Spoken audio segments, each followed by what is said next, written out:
ನವೆಂಬರ್ನಲ್ಲಿ ಯಾವ ಕ್ರಾಂತಿಯೂ ಇಲ್ಲ ಭ್ರಾಂತಿಯೂ ಇಲ್ಲ ಅಂತ ಹೇಳ್ತಾ ಇರುವ ರಾಜ್ಯ ಕಾಂಗ್ರೆಸ್ನೊಳಗಡೆನೆ ಹೊಸ ಗೇಮ್ ಪ್ಲಾನ್ ಶುರುವಾದಂತೆ ಕಾಣಿಸ್ತಾ ಇದೆ.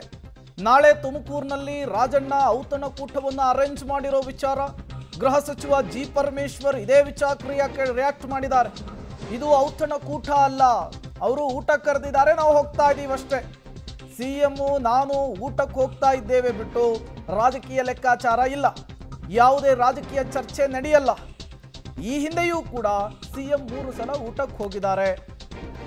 ಬೆಂಗಳೂರಿನಲ್ಲಿ ಗೃಹ ಸಚಿವ ಪರಮೇಶ್ವರ್ ಅವರು ರಾಜಣ್ಣ ಮನೆಯಲ್ಲಿ ಏರ್ಪಾಡಾಗಿರುವಂತಹ ಔತಣಕೂಟದ ವಿಚಾರಕ್ಕೆ ಸಂಬಂಧಪಟ್ಟಂತೆ ಮಾತನಾಡಿದ್ದು ಹೀಗೆ. ನಾಳೆ ಮುಖ್ಯವಾಗಿ ರಾಜಣ್ಣ ಅವರು ಔತಣಕೂಟ ಕರೆದವರು, ಸಾಕಷ್ಟು ಚರ್ಚೆ ಆಗ್ತಿದೆ ನಾಳೆ ಇರೋ ಹಿನ್ನೆಲೆಯಲ್ಲಿ.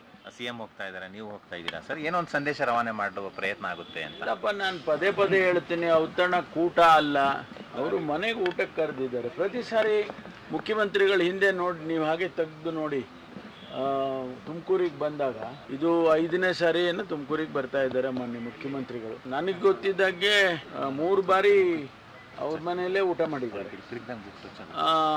ಅದು ಒಂದು ರೀತಿಯಲ್ಲಿ ಅವರು ಆಹ್ವಾನ ಮಾಡ್ತಾರೆ. ನಾವು ಮುಖ್ಯಮಂತ್ರಿಗಳು ಒಪ್ಪಿಕೊಂಡಾಗ ಎಲ್ಲ ಜಿಲ್ಲೆಯ ಎಲ್ಲ ನಾಯಕರುಗಳು ಕೂಡ ಹೋಗ್ತೇವೆ. ನಾವು ಈ ಬಾರಿಯೂ ಕೂಡ ಮುಖ್ಯಮಂತ್ರಿಗಳು ಊಟಕ್ಕೆ ಹೋಗಬೇಕು, ರಾಜಣ್ಣ ಅವ್ರು ಕರೆದಿದ್ದಾರೆ, ಹೋಗೋಣ ಅಂತ ನನ್ನನ್ನು ಕೇಳಿದ್ರು. ಹೋಗೋಣ ಅಂತೇಳಿ ಅದರಲ್ಲೇನು ಯಾವುದೇ ರಾಜಕೀಯ ಚರ್ಚೆ ಆಗೋದಿಲ್ಲ.